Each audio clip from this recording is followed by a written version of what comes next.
ज्यांनी ज्यांनी वैष्णवीला त्रास दिला त्यांना जन्मठेपेची शिक्षा व्हावी अशी मागणी हगवणेंची सोडून गेलेली मोठी सून मयुरी जगताप हिने केली आहे। मी गुन्हा दाखल केल्यानंतर त्यांच्यावर कारवाई झाली असती तर वैष्णवी सोबत असं घडलं नसतं अशी प्रतिक्रिया मयुरी जगताप हिने दिली आहे।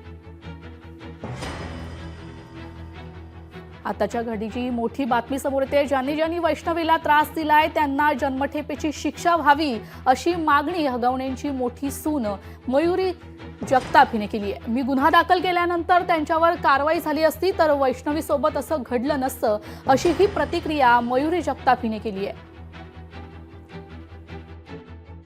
ज्यांनी ज्यांनी त्रास दिलाय तिला म्हणजे ते त्यांना जन्मठेपेची शिक्षा ही मी कालच म्हणते की जन्मठेपेची शिक्षा ही झालीच पाहिजे त्यांना। त्यावेळेस जर पोलिसांनी योग्य ती कारवाई घेतली म्हणजे हाती लावली असती त्यावेळेस पण यांना पकडायची भूमिका घेतली असती तर ते नक्कीच आजही नसतं झालं। लोकशाही मराठी ऐका, पहा, जागरूक रहा।